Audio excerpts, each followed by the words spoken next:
மீனராசி நேயர்களே, இந்த வீடியோ உங்களுக்கே தற்செயலாக வந்ததுன்னு நினைக்காதீங்க. இப்போ நீங்கள் இதை பார்த்துட்ருக்கீங்க அப்படின்னா அதுக்கு பின்னாடி ஒரு காரணம் இருக்குது. சமீப காலமாக மனசில் ஏதோ ஒரு குழப்பம், எப்போ என் வாழ்க்கை சரியான பாதைக்கு போகும்னு ஒரு கேள்வி. அந்த பதிலை தேடி தான் இப்போ நீங்கள் இங்கே வந்திருக்கீங்க. நம்ம எல்லாரும் ஒரே மாதிரி இல்லைங்க, ஒவ்வொருத்தருக்கும் ஒரு தனி பாதை இருக்குது. சில நேரம் அது நம்ம கைக்கு எட்டாத மாதிரி தோணும், சில நேரம் வாழ்க்கை நம்மளை சோதிக்கும். ஆனால் அந்த நேரத்தில் நம்மளை காப்பாற்றி வழி நடத்துகிற ஒரு சக்தி இருக்குதுங்க, அதுதான் நம்மளுடைய குலதெய்வம். பல தடவை கடைசி நிமிஷத்தில் விஷயங்கள் சரியாக இருக்கலாம், அது எல்லாம் சும்மா இல்லைங்க. அதுக்கு பின்னாடி குலதெய்வ அருள் தான் காரணமாக இருக்குது. இந்த பலன்கள் உங்களுக்கு உண்மையிலேயே வேலை செய்யணும் அப்படின்னா இந்த நிமிஷத்தில் ஒரு சின்ன விஷயம் செய்யுங்க. கமெண்ட் பாக்ஸில் உங்கள் குலதெய்வத்துடைய பெயரை எழுதுங்க. தெரியலனா உங்களுக்கு பிடிச்ச தெய்வத்துடைய பெயரை எழுதுங்க, மனசார எழுதுங்க. அந்த நம்பிக்கை தான் இந்த பலனோட சக்தி. இன்னும் நம்ம சேனலை சப்ஸ்கிரைப் பண்ணலன்னா மறக்காமல் சப்ஸ்கிரைப் பண்ணிக்கோங்க. அப்படியே பக்கத்தில் இருக்கக்கூடிய பெல் ஐக்கானையும் கிளிக் பண்ணிக்கோங்க. வாங்க வீடியோக்குள்ளே போகலாம். அன்பான மீனராசி நேயர்களே, கருணையும் பொறுமையும் நிறைந்த தூய உள்ளம் கொண்டவங்களா நீங்கள் இருப்பீங்க. மற்றவங்களுடைய துன்பத்தை தன்னுடைய துன்பமாக எண்ணி உதவக்கூடிய நல்ல மனசு எப்போவுமே உங்களுக்கு இயல்பாகவே இருக்கும். குரு பகவானை ராசி அதிபதியாக கொண்ட உங்களுக்கு மனசில் இருக்கக்கூடிய எல்லா கேள்விகளுக்கும் பதில் தரக்கூடியதா இப்போ இருக்கக்கூடிய கிரக நிலைகள் இருக்குது. குடும்பம் மற்றும் தொழிலில் எப்போவுமே உங்களுக்கு நல்ல முன்னேற்றம் கிடைக்கும். நீண்ட நாட்களாக நீங்கள் திட்டங்கள் எல்லாம் போட்டு வச்சுட்டு இருந்திருப்பீங்க, அதுவெல்லாம் எப்போ நடக்கும்? நீங்கள் எடுக்கக்கூடிய முடிவுகள் சரியாக இருக்குமா அல்லது தவறாக இருக்கா? நீங்கள் நம்பிய மனிதர்கள் உங்களுக்கு உண்மையா இருப்பாங்களா அப்படின்னு சில குழப்பமான சூழல் இருந்திருக்கும். எல்லா இடத்துலையுமே நீங்கள் சரியானவங்களா இருந்தாலும் உங்களை சுற்றி நடக்கிற விஷயங்களால தான் உங்களுடைய சந்தோஷத்தையும் நிம்மதியும் பாதிக்குதுங்க. உங்களை பொறுத்த வரைக்கும் ஒரு உண்மையான விஷயம் என்ன அப்படின்னா, எல்லாருக்கும் நீங்கள் சிரிச்ச முகத்தை தான் காட்டுவீங்க, ஆனால் யார்கிட்டையுமே உங்களுடைய கவலைகளை சொல்ல மாட்டீங்க. அதனாலேயே மற்றவங்க எல்லாரும் உங்களுக்கு எந்த ஒரு துன்பமும் இல்லை, பிரச்சனை இல்லை, மகிழ்ச்சியாக இருக்கிறீங்க, இவங்கள மாதிரி வாழணும் அப்படிங்கிற மாதிரி ஒரு கருத்தை வச்சுருப்பாங்க. இனி வரக்கூடிய நாட்களில் நீண்ட நாளாக நீங்கள் காத்திருந்த ஒரு விஷயம் நடக்க போகுது. உங்களுடைய மனசை நோகடிச்ச குடும்ப வாழ்க்கையில் சில தொல்லைகளை கொடுத்துட்டு இருந்த நபர்கள் உங்கள் வாழ்க்கையை விட்டு விலகக்கூடிய காலமாகவும் இது இருக்க போகுது.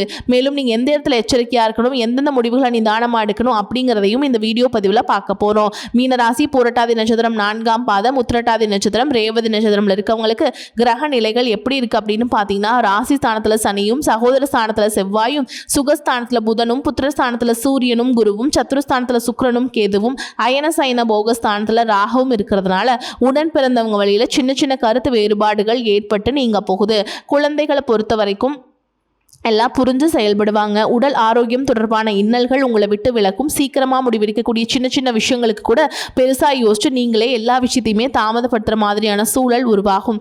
காலம் பற்றிய சிந்தனையே உங்களுக்கு அதிகமாக இருக்கும். அரசு பணியில் இருக்கவங்களுக்கு ஒரு விதமான பயம் மற்றும் தன்னுடைய பொறுப்பில் இருக்கக்கூடிய அத்தனை வேலைகளையும் முடிக்கிறதுக்கு நீங்கள் விருப்பம் காட்டுவீங்க. மேலும் நீங்கள் எந்த இடத்துல கவனமாக இருக்கணும் அப்படின்னு பார்த்தீங்கன்னா, அதிக முதலீடு கொண்ட செயல்களில் செயல்படும் பொழுது அந்த துறை சார்ந்த வல்லுநர்கள் மற்றும் குடும்பத்தார்கிட்ட ஆலோசனை செய்யாமல் நீங்கள் எடுத்த எந்த இடத்துல முதலீடு செய்யக்கூடாது. கலை சார்ந்த பணிகளில் உங்களுக்கு ஆர்வம் உண்டாகும். மாணவர்களுக்கு பார்த்தீங்க அப்படின்னா ஞாபக சக்தி கூடும். சில அனுபவங்கள் மூலமாக உங்களுடைய மன வலிமை அதிகரிக்கும். மற்றவங்க பேசக்கூடிய வார்த்தைகளை ஈஸியாக நம்பி ஏமாறக்கூடிய சூழலும் உங்களுக்கு இருக்குது. குடும்ப உறவுகளோடு பார்த்தீங்கன்னா கடந்த 2-3 மாதங்களாக பனிப்போர், மனசங்கடங்கள், போட்டி, பொறாமை, எதிர்ப்பு, இது எல்லாமே கொஞ்சம் கொஞ்சமாக முடிவுக்கு வரப்போகுதுங்க. உங்கள் ராசிக்கு 2-9 இடங்களுக்கு அதிபதியான செவ்வாய் சகாயஸ்தானத்தில் சஞ்சரிக்கும் போது தன வரவு உங்களுக்கு தாராளமாக இருந்தாலும் தொழில் முன்னேற்றத்திற்கு முதலீடு செய்வதற்கு கேட்ட இடத்துல எல்லாமே உங்களுக்கு தொகை கிடைக்கும். சகோதர வழியில் ஒற்றுமை திருப்தியை தரும். தந்தை வழி உறவில் இருந்த விரிசல்கள் அகலும். இதுவரைக்கும் மற்ற சகோதரர்களிடம் காட்டிய பாசத்தை பெற்றோர்கள் உங்களிடம் காட்டுவாங்க. பூர்வீக சொத்துக்களை வச்சுக்கலாமா, கொடுத்துட்டு புதிய சொத்துக்களை வாங்கலாமா அப்படின்னு யோசிப்பீங்க. நண்பர்கள் மூலமாக நன்மைகள் எல்லாமே கிடைக்க போகுது. புதிய புதிய முயற்சிகளை ஈடுபடும் பொழுது அனுபவம் உடையவர்களுடைய ஆலோசனை உங்களுக்கு ரொம்பவே முக்கியம். மேலும் உங்களுக்கு சிறப்பான பலன்கள் கிடைக்கணும். தடைகள் இருக்கக்கூடாது அப்படின்னா குரு வழிபாடும், சுக்கிர வழிபாடும், சனிக்கிழமைகளில் பைரவர் வழிபாடும் உங்களுக்கு மிகப்பெரிய வளர்ச்சியை கொடுக்கும் அப்படிங்கிறத ஞாபகம் வச்சுக்கணும். வியாபாரம் மற்றும் தொழில் செய்கிறவங்களுக்கு ஏற்றமும் உங்களுக்கு இறக்கமான சூழல்கள் இருக்கும். லாபம் கிடைக்கல அப்படிங்கிறதுக்காக எந்த இடத்துலையும் மனசொடைஞ்சு போகாமல் இருக்கிற குறைகளை நிவர்த்தி செஞ்சீங்க அப்படின்னா உங்களுக்கு சீரான முன்னேற்றம் இனி வரக்கூடிய நாட்களில் கிடைக்க போகுது. இந்த சூழல்களை எல்லாம் சரியாக நீங்கள் கடந்து வந்தீங்க அப்படின்னா குடும்ப தலைவிகளுக்கு குடும்பத்தில் மகிழ்ச்சியும் ஒற்றுமையும் நிலவும். கணவர் தங்களுடைய ஆலோசனைகளை ஏற்று செயல்படுவாங்க. பிள்ளைகளின் கல்வி மற்றும் வேலை தொடர்பான நல்ல செய்திகள் கிடைக்கும். உறவினர்களுடைய அன்பும் ஆதரவும் அதிகரிக்கும். வீட்டிற்கு புதிய வசதிகளை எல்லாம் செய்வீங்க. குடும்பத்தில் சுப நிகழ்ச்சி காலனை ஏற்பாடுகள் நடக்கும். கலைத்துறையில் இருக்கவங்களுக்கு எதிர்பார்த்த கதாபாத்திரம், புதிய வாய்ப்புகள், ரசிகர்களுடைய ஆதரவு எல்லாமே கிடைக்குங்க. வேலை செய்யக்கூடிய இடத்துல உங்களுடைய உழைப்பிற்கு உரிய அங்கீகாரம் எல்லாமே கிடைக்கும். மேல் அதிகாரிகளிடையே பாராட்டுகளை வாங்குவீங்க. எவ்வளவு பணிச்சுமைகள் இருந்தாலும் அதையெல்லாம் திறமையா செஞ்சு முடிப்பீங்க. இன்னும் சிலருக்கு பார்த்தீங்கன்னா உங்க வாழ்க்கையில வரக்கூடிய உறவு யாரு அப்படிங்கிற சந்தேகம் இருக்கும். சிலருக்கு காதலா, சிலருக்கு திருமணமா அப்படின்னு நினைப்பீங்க. ஆனா வாழ்க்கையில உறவு அப்படின்னா அதுக்கு ஒரே ஒரு அர்த்தம் மட்டும் இல்லைங்க. சிலருக்கு பல வருடங்களா பேசாம இருந்த ஒரு சொந்தம் மீண்டும் தொடர்பு கொள்வாங்க. சிலருக்கு பார்த்தீங்கன்னா ஒரு நல்ல நண்பர் சரியான நேரத்தில் தைரியம் கொடுத்து உதவிகளை செய்வாங்க. சிலருக்கு வேலை மற்றும் தொழிலில் ஒரு முக்கியமான நபர் அறிமுகமாகி அவருடைய தொழிலுக்கு மிகப்பெரிய முன்னேற்றத்தை கொடுக்கக்கூடிய நபராக மாற போறாருங்க. திருமண வயதில் இருக்கவங்களுக்கு பார்த்தீங்கன்னா புதிய வரன் அல்லது வாழ்க்கை துணை பற்றி அறிகுறியாக கூட இருக்கலாம்ங்க. ஏற்கனவே திருமணமானவங்களுக்கு கணவன் மனைவிக்கிடையே இந்த மனக்கசப்புகள் குறைஞ்சு மீண்டும் நெருக்கம் உருவாகக்கூடிய காலமாகவும் இருக்கும். குடும்பத்தில் பிரிஞ்சிருந்த ஒருவர் மீண்டும் இணைவதாக கூட இருக்கலாம். இதுல முக்கியமா நீங்க எந்த விஷயத்தை புரிஞ்சுக்கணும் அப்படின்னு பார்த்தீங்கன்னா எல்லா உறவுகளும் நம்ம கிட்ட நிரந்தரமா இருக்க போறதில்ல. சிலர் நம்ம வாழ்க்கையில் ஒரு பாடத்தை கற்றுக் கொடுக்க வருவாங்க. சிலர் நம்ம கூட ஒரு பேருந்து பயணம் செய்யக்கூடிய ஒரு பயணியை போல வருவாங்க. இன்னும் சிலர் பார்த்தீங்கன்னா நமக்குள்ள இருக்கக்கூடிய திறமைகளை வெளிக்கொண்டு வரக்கூடிய ஆசானாகவும் இருப்பாங்க. அதனால புதிய நபர்கள் உங்க வாழ்க்கையில் வரும்பொழுது எந்தவித எதிர்பார்ப்புகளையும் அவங்க மேல சுமத்தாம எப்பயும் போல அவங்களுடைய இயல்பான குணத்துல நீங்க இருங்க. இந்த காலகட்டத்தில் பார்த்தீங்கன்னா உங்களுடைய அணுகுமுறை ரொம்பவே முக்கியம். யாராவது என்னை தேடி வரட்டும் அப்படின்னு காத்திருக்கிறத விட நீங்களும் நல்ல ஒரு உறவுகளாக இருக்க தயாராக இருக்கணும். ஒரு சின்ன ஃபோன் கால் அல்லது ஒரு சந்திப்பு, ஒரு சின்ன பேச்சுவார்த்தை கூட உங்களுடைய வாழ்க்கையில் அடுத்த அத்தியாயத்தை ஆரம்பிக்க காரணமாக இருக்கலாம். அதனால் பலன்களில் சொல்லக்கூடிய உறவு அப்படிங்கிறது ஒரே மாதிரியான பலன் இல்லை. உங்களுடைய வயது, குடும்ப நிலை, வேலை, திருமண வாழ்க்கை எல்லாத்தையும் பொறுத்து உங்களுக்கான பலன்கள் மாறுபடும். குடும்ப உறவுகள் மற்றும் நண்பர்களோட சின்ன சின்ன மனக்கசப்புகள் ஏற்பட்டு பிரிஞ்சு போயிருக்கிறதும், தொழில் மற்றும் வியாபாரத்தில் ஏற்பட்ட நஷ்டம் காரணமாக மன அழுத்தம் இருக்கிறதும், நீங்கள் எந்த ஒரு நல்ல விஷயத்தை செய்யணும் அப்படின்னு நினைக்கும் போதெல்லாம் அதில் ஏதாவது ஒரு தடைகள் ஏற்பட்டு நம்மளுடைய வாழ்க்கை எப்போ நல்லபடியாக மாறும், நல்லது எப்போ நடக்கும் அப்படின்னு ரொம்பவே எதிர்பார்த்து காத்துட்டு இருந்திருப்பீங்க. நீங்கள் என்னதான் நல்ல விஷயங்களை நினைச்சாலும், நல்லதையே மற்றவங்களுக்கு செஞ்சாலும் உங்களுக்கு தொடர்ச்சியாக கஷ்டங்களும் பிரச்சனைகளும் மாறி மாறி வந்துக்கிட்டு தான் இருக்குது. அதையெல்லாம் மறந்துட்டு தான் உண்டு தான் வேலை உண்டு அப்படின்னு இருந்தாலும் மனசுக்குள்ளே ஏதோ ஒரு கவலை, ஏதோ ஒரு குழப்பம் உங்களை அதிகமாக யோசிக்க வச்சுட்டு இருக்கும். யாராவது என்னுடைய குழப்பங்களுக்கு பதில் சொல்ல மாட்டாங்களா, நல்ல தீர்வு சொல்ல மாட்டாங்களா, கடைசிக்கு என்னுடைய கஷ்டங்களை காது கொடுத்து கேட்க மாட்டாங்களா, ஆறுதலாக நாலு நல்ல வார்த்தை பேசுகிற மாட்டாங்களா, என்னை உண்மையாக நேசிக்க மாட்டாங்களா, எதிர்பார்ப்பு இல்லாமல் என்கிட்ட பழக மாட்டாங்களா அப்படின்னு தான் நீங்கள் ஆதங்கப்படுறீங்க. இப்படி நினைக்கக்கூடிய உங்ககிட்ட நான் சொல்லக்கூடிய ஒரே ஒரு விஷயம், உங்களுடைய வாழ்க்கையில் உங்களுக்கு பிரச்சனைகள் இருக்குது, கஷ்டங்கள் வருது அப்படின்னா நீங்கள் நிறைய பாவங்கள் பண்ணிட்டீங்க அப்படின்னு அர்த்தம் இல்லை. நீங்கள் தவறான நபர் அப்படின்னும் அர்த்தம் இல்லை. இந்த வாழ்க்கை உங்களுக்கு சில பாடங்களை கற்றுக் கொடுக்குது அப்படிங்கிறத நீங்கள் உணர்ந்துக்க வேண்டிய காலம். சாதாரணமாக எல்லாரும் சொல்லலாம் நல்லது செஞ்சால் இங்கே காலம் இல்லை அப்படின்னு நினைப்பாங்க. நம்ம நல்ல விஷயத்தை எப்போ செஞ்சாலும் அதற்கான பலன்கள் உடனே கிடைக்கலனாலும் அது காலதாமதமாக தான் கிடைக்கும் அப்படிங்கிறத நீங்கள் புரிஞ்சுக்கணும். கெட்ட பேர் வாங்குறது ரொம்ப ஈஸிங்க, சில நிமிஷத்தில் நடந்துடும். ஆனால் நல்ல பேர் வாங்குறதுக்கு ரொம்ப வருஷம் ஆகும். அதனால் எப்போவுமே எதிர்பார்ப்புகளை குறைச்சிக்கிட்டு எப்பவும் போல இயல்பாக இருக்க நீங்கள் பழகிக்கணுங்க. இப்போ வரைக்கும் நீங்கள் எப்படிப்பட்ட கஷ்டமான சூழலில் இருந்தாலும் சரி அதுவெல்லாம் நிரந்தரம் கிடையாது. உங்கள் வாழ்க்கை இன்னும் முடிஞ்சிடல அப்படிங்கிறத எங்கள் ஞாபகத்தில் வச்சுக்கணும். இப்போ உங்கள் வாழ்க்கையில் இருக்கக்கூடிய கடன் பிரச்சனையோ, கணவன் மனைவி பிரிவோ, அல்லது காதல் தோல்வியோ, அல்லது வேலை இல்லாமல் கஷ்டப்படுறதோ, இது மாதிரி உங்கள் வாழ்க்கையில் உங்களை சுற்றி நடக்கக்கூடிய எல்லா விஷயங்களும் உங்களை அழிக்கிறதுக்காக வரல, உங்களை மாற்றுறதுக்காக வந்திருக்கு. ஒரு புதுவிதமான வாழ்க்கையை எதிர்காலத்தில் நீங்கள் வாழ போகிறீங்க. அதுக்கான ஒரு அடித்தளமாக தான் இதை நீங்கள் எடுத்துக்கணும். சிலருக்கு பார்த்தீங்கன்னா இந்த பிரச்சனையெல்லாம் கொஞ்ச நாளாக இருந்தால் பரவாயில்ல, ரொம்ப வருஷமாக அப்படி தான் போயிட்டுருக்கு, எனக்கு சுத்தமாக நிம்மதியே இல்லை, என் குடும்பத்தில் சந்தோஷம் இல்லை, என்னை எல்லாரும் ஏமாத்துறாங்க, எப்போவும் நான் மற்றவங்களுக்காக வாழ்கிற மாதிரியே இருக்குது, எனக்கு பிடிச்ச சின்ன சின்ன ஆசைகளை கூட என்னால் நிறைவேற்றிக்க முடியல, இதையெல்லாம் ஒரு நிமிஷம் நினச்சி பார்க்கும்போது என்னடா இந்த வாழ்க்கை ஓடிட்டே இருக்கும், இதுவெல்லாம் எப்போ சரியாகும் அப்படிங்கிற கேள்விகளுக்கெல்லாம் பதில் தெரியாம தான் இன்னமுமே நீங்க வாழ்ந்துட்டு இருக்கீங்க. இப்போ நீங்க எப்படிப்பட்ட சூழ்நிலை இருந்தாலும், எவ்வளவு மன அழுத்தத்தில் இருந்தாலும் அதுவெல்லாம் உங்களுக்கு கூடிய சீக்கிரத்திலேயே மாறப்போகுது அப்படிங்கிறத நீங்க ஞாபகம் வச்சுக்கோங்க. சாதாரணமாக 1 டிகிரி 2 டிகிரி படிச்சுட்டு வேலை இல்லாமல் சில பேர் இருப்பீங்க. சில பேர் தன்னுடைய படிப்புக்கு சம்மந்தமே இல்லாமல் குறைவான சம்பளத்தில் தன்னுடைய குடும்ப கஷ்டத்துக்காக ஏதாவது ஒரு வேலையை செஞ்சுட்டு இருந்திருப்பீங்க. இந்த சுக்கிர ஆதித்ய யோகம் காரணமாக உங்களுடைய மனசுக்கு பிடிச்ச மாதிரியான நல்ல வேலை அதிகமான சம்பளத்தோட கிடைக்க போகுது. அதே நேரத்தில் அந்த வேலையில் சில சவால்களை எல்லாம் கடந்து வந்தீங்க அப்படின்னா சில மாதங்களுக்கு பிறகு உங்களுக்கு பதவி உயர்வும் கிடைக்க போகுது. தொழில் மற்றும் வியாபாரம் மூலமாக நஷ்டத்தை சந்திச்சு கடனில் இருக்கவங்களுக்கும் உங்களுடைய புதிய யுக்திகள் மற்றும் புதிய முயற்சிகள் மூலமாக எல்லாவற்றிலும் இருந்து மீண்டு வருவீங்க. எதிர்பாராத நபர்கள் மூலமாக உங்களுக்கு உதவிகள் கிடைக்கும். நல்ல வேலையாட்கள் கிடைப்பாங்க. உங்களுடைய பொருளாதாரம் உயரப்போகுது. குடும்ப வாழ்க்கை இனிமையாக இருந்தாலும் குழந்தை பாக்கியம் இல்லை அப்படின்னு கோயிலுக்கும் ஹாஸ்பிட்டலுக்கும் மாறி மாறி போயிட்டு வந்திருப்பீங்க.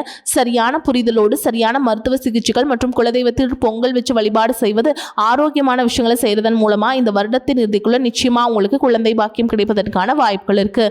அப்படி உங்களுக்கு கரு உருவாகக்கூடிய சூழலில் நீண்ட தூர பயணங்களையும் அளவுக்கு அதிகமாக யோசிக்கிறதையும் முற்றிலுமாக நீங்கள் தவிர்த்தி ஆகணும். இதை மட்டும் நீங்கள் சரியாக சரியாக செஞ்சுட்டு வந்தீங்க அப்படின்னா அழகும் அறிவும் ஒன்றாக இருக்கக்கூடிய குழந்தை பிறக்கும். இது நாள் வரைக்கும் நீங்கள் என்னதான் பாசிட்டிவாக இருந்தாலும் உங்களுடைய மனசில் நெகட்டிவான எண்ணங்கள் வந்து எந்த ஒரு காரியத்தை செஞ்சாலும் அதில் உங்களுக்கு முழு திருப்தி இல்லாத மனநிலையாக இருந்திருக்கும். அதனாலே உங்களுக்கு மனதளவில் பல சோதனைகள் எல்லாமே வந்திருக்கும். உங்களுடைய கடின உழைப்பால் உங்களுக்கு வருமானம் அதிகமாக வரக்கூடிய சூழல் இருந்தாலும் வருமானத்தையும் மீறி அதிகமாக கடன் வாங்கி செலவு செய்யக்கூடிய சூழலும் இருந்திருக்கும். சில இடங்களில் மற்றவங்களுக்கு கடனாக பணத்தை கொடுத்துட்டு அதை திரும்ப வாங்க முடியாமல் ரொம்பவே மன உளைச்சலுக்கு ஆளாகி இருப்பீங்க. இதனாலே குடும்பத்திலையும் சரி தொழிலையும் சரி உங்களுக்கு நிம்மதி இருந்திருக்காது. உடல் ஆரோக்கியத்தை பொறுத்த வரைக்கும் 50 வயசுக்கு மேலே இருக்கவங்க ஏதாவது உடல் பிரச்சனை காரணமாக மருந்து மாத்திரைகளை அதிகமாக சாப்பிடுவீங்க. ஆனால் அது குணமடையாமல் தொடர்ந்து பிரச்சனைகளை கொடுத்துட்டே இருந்திருக்கும். இனி வரக்கூடிய கிரக நிலைகள் காரணமாக மருந்துகளோடு இயற்கையான உணவு முறைகளையும் நீங்கள் எடுத்துக்கிட்டீங்க அப்படின்னா உங்களுடைய உடல் பெறும் எல்லா விதமான துன்பங்கள்ல இருந்தும் நீங்க மீண்டு வர போறீங்க. உங்களுடைய வாழ்க்கையில மற்றவங்க அவங்களுடைய சுயநலத்துக்காக தெரிஞ்சே உங்களுக்கு சில துரோகங்களை எல்லாம் செஞ்சிருப்பாங்க. மற்றவங்க செஞ்ச தப்புக்கும் நீங்களே பழி ஏத்துக்கிற மாதிரி இருந்திருக்கும். ஒரு விஷயத்த நல்லா புரிஞ்சுக்கோங்க, சிலரை மாற்ற முடியாது, ஆனா நம்மளை நம்ம மாத்திக்க முடியும். உங்களுடைய வாழ்க்கையில ஒவ்வொரு நிலையிலையும் ஒவ்வொரு நாளும் ஒவ்வொரு செயலுக்கும் ஒவ்வொருத்தருடைய விமர்சனத்துக்கும் பதில் கொடுத்துட்டு இருக்க முடியாது.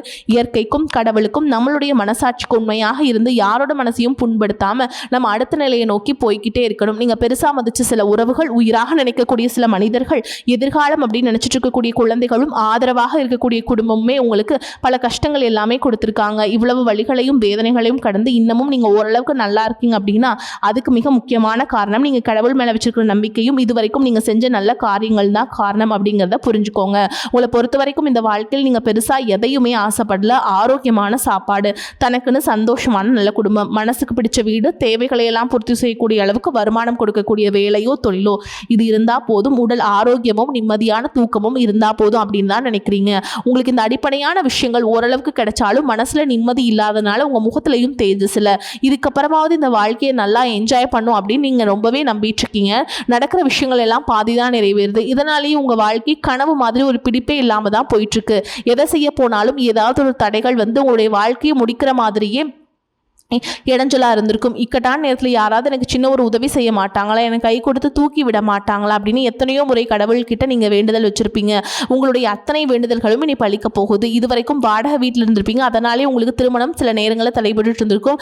இப்போ நேரடியாக சொல்லாமல் ஜாதகம் சரியில்லை, பொருத்தம் இல்லை, அரசாங்க வேலையில், பெற்றோர்கள் சரி அப்படின்னு ஏதோ ஒரு காரணம் சொல்லி தட்டி கழிச்சிட்டு போயிட்டே இருக்காங்க. நீங்களா காதலிச்சா கூட அவங்களும் ஏதோ ஒரு சந்தர்ப்பத்தில் எங்கள் அப்பா அம்மா ஒத்துக்கலை, எனக்கு உன்னை பிடிக்கல அப்படின்னு கடைசி நேரத்தில் ஏமாற்றிட்டு போகக்கூடிய சூழலும் இருந்திருக்கும். இனி வரக்கூடிய காலங்களில் உங்களுக்கு நல்ல வேலை வாய்ப்பு அமையும் பொழுது அந்த இடத்துல உங்களுடைய திறமைகளுக்கு மதிப்பு கொடுப்பாங்க. உங்களுடைய நிர்வாகத்திறன் மற்றும் தலைமை பண்பு அதிகரிக்கும். மற்றவங்களுடைய மதிப்பு மரியாதை வைக்கிற மாதிரியான செயல்களை செய்வீங்க. துணிச்சலான முடிவுகளை எடுப்பீங்க. இது வரைக்கும் பொது இடங்களில் நல்ல விஷயங்களை செய்யறதுக்கு கொஞ்சம் தயங்கி நின்றுப்பீங்க. ஆனால் இதுக்கப்புறமா நீங்கள் துணிஞ்சு செய்ய போகிறீங்க. இதன் காரணமாக உங்களுக்கு போட்டியாளர்கள் யாருமே இருக்க மாட்டாங்க, எதிரிகள் யாரும் குறுக்க வர மாட்டாங்க. உங்களுடைய முன்னேற்றத்தை தடுத்து நிறுத்த இங்கே யாரும் இருக்க மாட்டாங்க. புதனும் சுக்கிரனும் உங்களுடைய பேச்சு திறமைக்கு காரணமா இருக்க போறாங்க. இதுவரைக்கும் நீங்க பேசின பேச்சை விட நீ எல்லார்கிட்டயுமே நம்பிக்கையோடு பேச போறீங்க. உங்களுடைய பேச்சுல ஒரு காந்த சக்தி இருக்க போகுது. புத்திசாலித்தனமான முடிவுகளை எடுப்பீங்க. உங்களுடைய நண்பர்கள் வட்டம் விரிவாக போகுது. குடும்பத்துல நெருங்கிய உறவுகள் மரணத்தால மன வலிமை இழந்து ரொம்பவே கஷ்டப்பட்டுட்டு இருந்திருப்பாங்க. இதற்கு பிறகு மன வலிமையோடு எல்லா காரியங்களையுமே நீங்க செய்ய போறீங்க. உங்களுக்கு நல்ல வாழ்க்கை துணை அமைய போறாங்க. அதுவும் கை நிறைய சம்பளம் வாங்கக்கூடிய அழகான வாழ்க்கை துணை அமைவாங்க.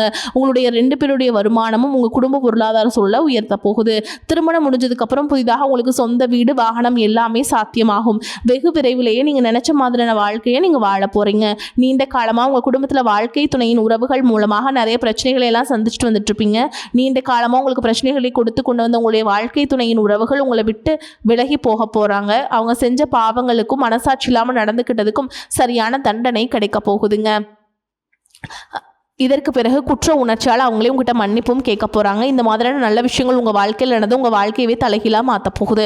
இதனால் நீங்கள் நம்பிக்கையோடு இருங்க. இந்த கிரகநிலைகள் காரணமாக நல்ல விஷயங்கள் நடக்கும்போது அதை தடுக்கிறதுக்கும் கெடுக்கிறதுக்கும் சில நேரங்கள் கெட்டதாக அமையும். சில மனிதர்கள் தடையாக வந்து நிற்பாங்க. அதனால் எல்லா இடத்துலையுமே கவனமாக இருக்கணும். யாருக்கும் எந்த இடத்துலையும் விஷயத்தை முழுசாக தெரிஞ்சுக்காமல் வாக்குறுதிகள் கொடுக்கறதோ பொருளாதார உதவிகள் செய்கிறதையோ உடனே செய்யாமல் கொஞ்சம் யோசிச்சுட்டு செய்யலாம். இந்த மாதிரி உங்கள் வாழ்க்கையில் நல்ல விஷயங்கள் நடக்கும் பொழுது உங்களுடைய நல்ல பேரை கெடுக்கிறதுக்கும் உங்களை அவமானப்படுத்தணும் அப்படிங்கிறதுக்காகவும் சில மனிதர்கள் எந்த எல்லைக்கும் போய் தவறான விஷயங்களை செய்வாங்க. அதனால் உங்களுக்கு அறிமுகம் இல்லாத ஆண்கள் மற்றும் பெண்கள் கிட்ட பேசும் பொழுதும் பழகும் பொழுதும் உங்களுடைய வார்த்தைகளில் நீங்கள் கவனமாக இருக்கணும். சனிக்கிழமைகளை சனி வழிபாடு செய்தும் பிரதோஷ நாட்களை சிவனை வழிபாடு செய்தும் உங்களுக்கு சிறப்பான பலன்களை கொடுக்கும். இதுவரைக்கும் நீங்கள் எதையாவது வேண்டுதல் வச்சுட்டு நிறைவேற்றாமல் இருந்தீங்க அப்படின்னா அந்த வேண்டுதல்களை நிறைவேற்றுங்க. உங்கள் வாழ்க்கையில் நீ எந்த விஷயத்துக்கும் தடைகள் அப்படிங்கிறது இருக்காது. எல்லாமே நல்லபடியாக அமையும். தன்னம்பிக்கையோடவும் தைரியத்தோடவும் ஒவ்வொரு அடியையும் எடுத்து வைங்க. ஜெயிக்க போறீங்க. அது யாராலும் தடுத்து நிறுத்த முடியாது. உங்களுக்கு நல்லதே நடக்கும். வாழ்த்துக்கள். வாழ்க வளமோடு நலமோடு. நன்றி, வணக்கம்.